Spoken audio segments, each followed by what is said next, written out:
नमस्कार, welcome to my study point channel.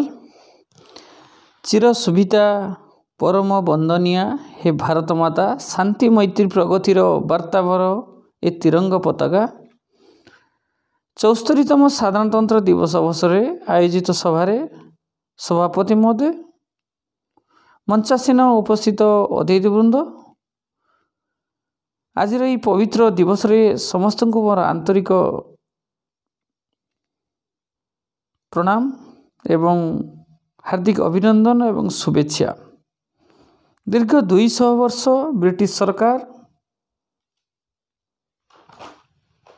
निरीह भारतीय मानकु शोषण अत्याचार करी पराधीन करी रखिथिला। हजार हजार भारतीय मानकु पोकमाछी भली गोली करी मारुथिला, पशु भली चाबुक मारी शासन करुथिला। कालक्रमे भारतीय मानकर दुख दुर्दशा को केतेक महाजननायक हृदयंगम करी निज जीवन को बाजी लगाई अत्याचार विरुद्ध रे संग्राम आंदोलन अनशन करथिले। सेमानंक मध्यरे जातिर पिता महात्मा गांधी, नेताजी सुभाष चंद्र बोस, रानी लक्ष्मीबाई, भगत सिंह, चंद्रशेखर आजाद, से भली आम ओडिशार बक्सी जगबंधु, वीर सुरेंद्र साय एवं लक्ष्मण नायक परी केतेक संग्रामी नेता थिले। सेमानकर बलिदान फल ब्रिटिश सरकार पाई संग्राम जोरदार चली थिले।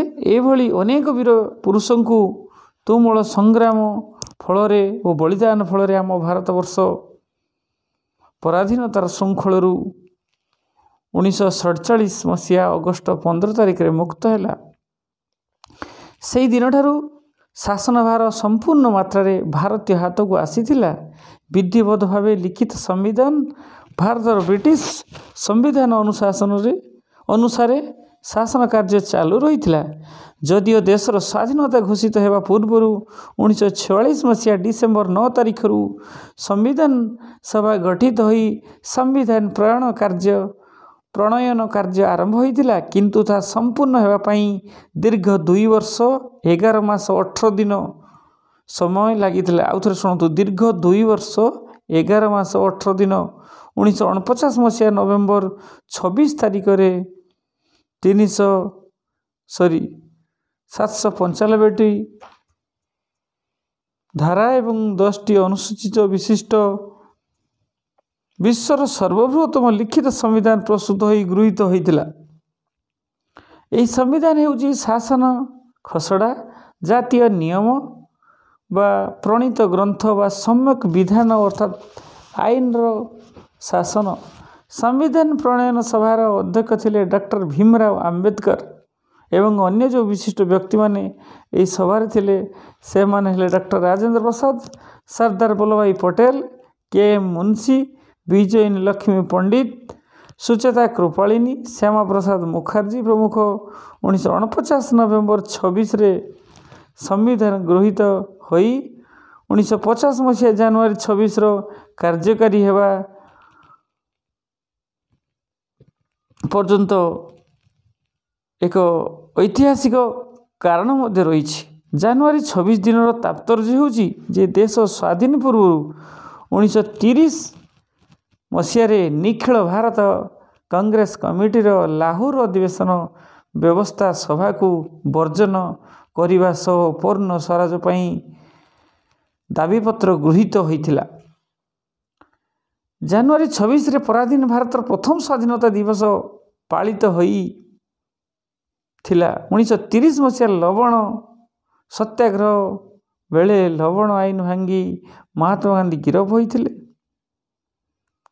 1931 जनवरी 26 रे से कारामुक्त हेले एवं स्वाधीनता पालन उत्सव रे जोग देले। यही 1931 जनवरी 26 रे निखिल भारत कांग्रेस कमिटीर कराची अधिवेशन रे सर्वप्रथम तिरंगा पताकार उड़ायन होइथिला।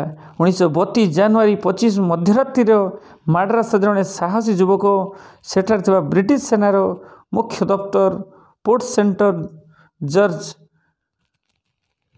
भितरे छद्मवेश प्रवेश करी 7 फुट लंब 4.5 फुट चौड़ार जातीय पताका धरी रात्रिर घर अंधकार सेठार 200 फुट उच्चर वायरलेस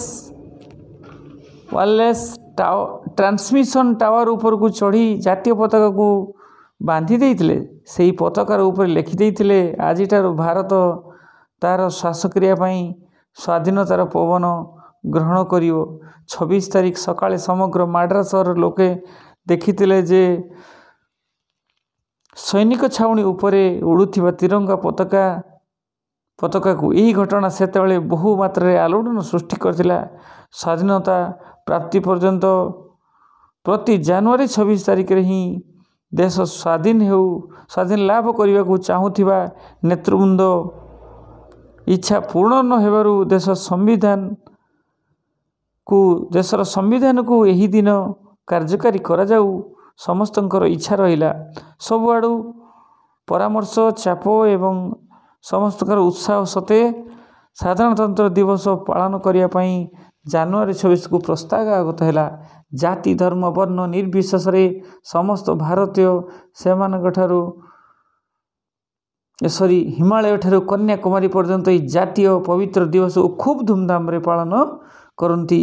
देशर सार्वभौमत्व को रक्षा करिबा राष्ट्रीय सद्भावना और देश प्रेम को जागृत करने उत्सव मूल उद्देश्य गणतंत्र प्रतिष्ठार स्मारकी दिवस भाव में जनराज्य बा साधारणतंत्र दिवस 1950 जनवरी 26 तारिख विधिवत भाव पालन कर दिन ठारू आमे आमर शासन चलाऊे। से कवि लिखिं आमे चलाऊँ देश आमरी नारे आमे नाउरी। अर्थात भारत स्वाधीन होला परे आमर जो आईन प्रणयन करागला जोठिकी देशर समस्त वर्गर देशवासी समस्त नागरिक माने सुविधा सुजोग एवं आईन रो सेवा पाइबा मूल लक्ष्य होची रिपब्लिक डे जहाँ साधारणतंत्र दिवस बा गणतंत्र दिवस कहुच्छी। प्रकृत में जो आईन खासड़ा बही रही ग्रंथ रही तार ड्राफ्टिंग बा तार लेखार जो 2 वर्ष 11 मास 18 दिन लगी एवं ये जनवरी 26 दिन यह विधिवत भाव पालन करा।